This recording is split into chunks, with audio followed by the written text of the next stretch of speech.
Selamat datang kembali. Pada kesempatan kali ini kita akan mendiskusikan tentang proses akreditasi rumah sakit di Indonesia. Jadi pada tahun 2022, Kementerian Kesehatan ini telah mengeluarkan dua modul, yaitu modul pelatihan pendampingan akreditasi rumah sakit dan modul pelatihan survei akreditasi rumah sakit. Jadi 6 lembaga akreditasi rumah sakit melalui ketentuan keputusan Menteri Kesehatan nomor 6604 akan melakukan persiapan untuk melakukan pelatihan surveyor, baik surveyor pendamping ataupun surveyor penilai. Dari dua ketentuan modul itu, kita kemudian akan mempersiapkan akreditasi rumah sakit. Jadi yang pertama itu adalah persyaratan kelayakan umum akreditasi rumah sakit. Jadi setiap rumah sakit yang akan mengajukan penilaian akreditasi itu wajib untuk kemudian melakukan asesmen terhadap kelayakan umum akreditasi rumah sakit. Yang pertama, rumah sakit itu berlokasi di seluruh wilayah Indonesia dan itu dibuktikan dengan adanya geotagging atau posisi GPS rumah sakit. Yang kedua, rumah sakit dapat jenis dari rumah sakit umum ataupun rumah sakit khusus pada semua klasifikasi kelas rumah sakit. Jadi mulai dari rumah sakit umum kelas A, kemudian kelas B, kelas C, dan kelas D, sampai dengan rumah sakit khusus kelas A, kelas B, dan kelas C, sesuai dengan ketentuan rumah sakit khusus yang ada di Peraturan Pemerintah Nomor 47 Tahun 2021 dan Peraturan Menteri Kesehatan Nomor 30 Tahun 2020. Kemudian yang ketiga, rumah sakit itu didirikan oleh pemerintah daerah ataupun swasta. Jadi untuk swasta badan hukumnya bisa badan hukum perseroan, kemudian badan hukum yayasan ataupun perkumpulan sesuai dengan ketentuan yang diatur di dalam Undang-Undang Nomor 44 Tahun 2009 tentang rumah sakit. Kemudian yang keempat itu adalah izin operasional rumah sakit berlaku.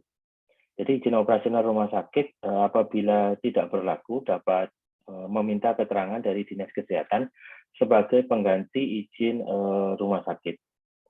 Kemudian yang kelima, direktur rumah sakit adalah tenaga medis, baik itu dokter ataupun dokter gigi. Kemudian yang ke-6, rumah sakit beroperasional secara penuh, 24 jam sehari dan 7 hari di dalam seminggu. Kemudian yang ke-7, rumah sakit memiliki IPAL dan IPLC, ya, yang masih berlaku. Ya, izin pengelolaan air limbah dan izin pembuangan limbah cair. Kemudian rumah sakit memiliki insenerator, maka harus melampirkan ataupun menunjukkan izin insenerator yang masih berlaku. Jadi rumah sakit memang bisa memiliki insenerator, bisa juga insenerator digantikan melalui kerjasama dengan pihak yang mempunyai izin dan kewenangan untuk pengelolaan limbah rumah sakit, baik itu limbah B3 ataupun limbah non B3. Kemudian rumah sakit mempunyai TPS, tempat penyimpanan sementara B3, dengan izin yang masih berlaku.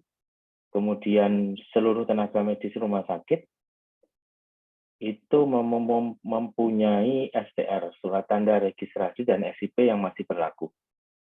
Kemudian rumah sakit melaksanakan kewajiban dalam meningkatkan mutu asuhan dan keselamatan pasien.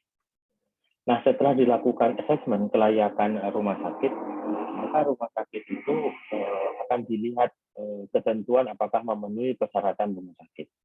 Persyaratan rumah sakit ada 9 persyaratan, dan ketidakpatuhan terhadap persyaratan itu memberikan implikasi yang berbeda, mulai dari dianggap tidak terakreditasi, kan gitu, sampai dengan dilakukan penyesuaian status akreditasi rumah sakitnya.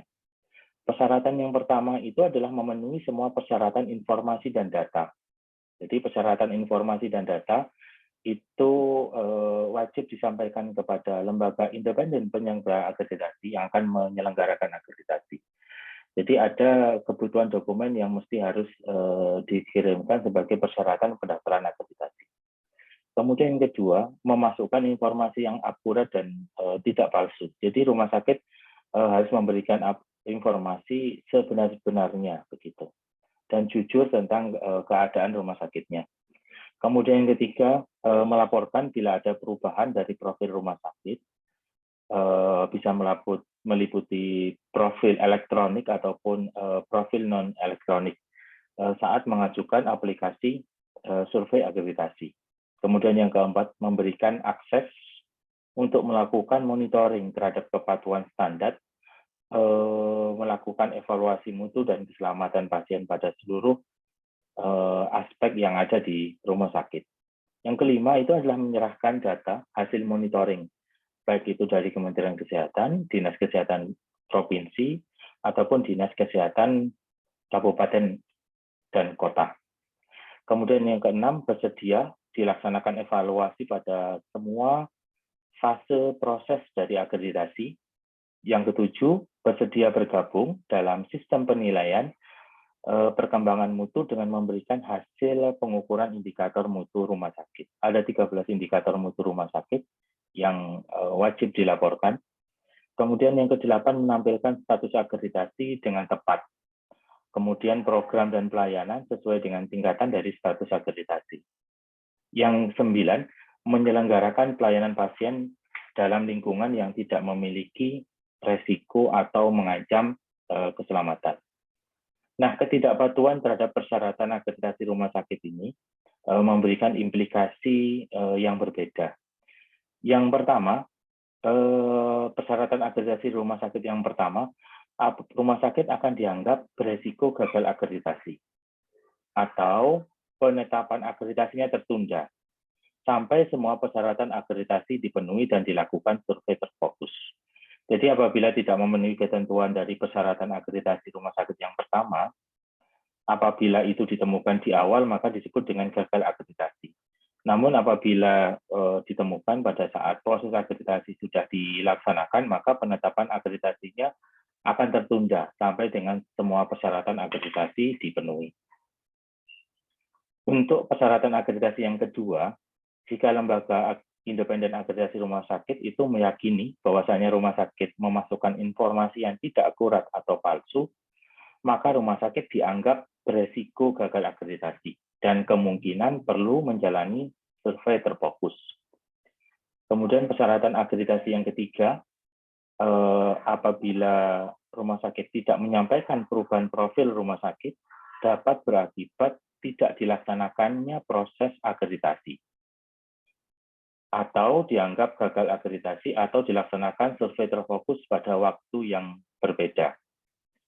Kemudian persyaratan akreditasi yang keempat, lembaga independen akreditasi rumah sakit akan menarik status akreditasi dari rumah sakit yang menolak atau membatasi akses terhadap surveyor lembaga independen akreditasi rumah sakit yang ditugaskan. Jadi selama proses akreditasi rumah sakit, direktur rumah sakit harus memberikan seluruh akses bagi surveyor untuk kemudian melakukan telusur, baik itu telusur regulasi, kemudian telusur dokumen, wawancara, observasi, dan simulasi. Untuk persyaratan akreditasi yang kelima, apabila rumah sakit tidak bersedia menyediakan laporan resmi, pada saat survei berlangsung dapat berakibat dilaksanakan survei terfokus. Kemudian persyaratan akreditasi yang keenam, apabila rumah sakit tidak bersedia dilaksanakan evaluasi pada semua proses akreditasi, baik itu proses persiapan, kemudian proses akreditasi sampai dengan pasca akreditasi, termasuk di dalamnya adalah pelaksanaan evaluasi berkala sesuai dengan ketentuan yang ada di Kementerian Kesehatan, maka survei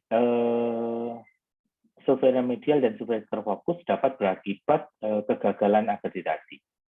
Kemudian persyaratan akreditasi yang ketujuh, apabila rumah sakit tidak bersedia bergabung di dalam sistem penilaian perkembangan mutu dan keselamatan pasien, akan dapat berakibat pada hasil akreditasi. Kemudian persyaratan akreditasi yang ke-8, apabila rumah sakit memberikan informasi capaian tingkat status akreditasi yang berbeda ya atau tidak sesuai dapat berakibat pada hasil akreditasi. Kemudian yang ke-9, risiko keamanan yang membahayakan pasien, pengunjung dan staf apabila ditemukan saat survei dapat berakibat pada hasil akreditasi sampai masalah tersebut dapat diatasi dengan baik. Jadi sebagai kesimpulan, jadi rumah sakit saat melakukan proses akreditasi harus betul-betul mencermati kelayakan umum akreditasi rumah sakit itu dan harus mencermati ketentuan persyaratan akreditasi rumah sakit.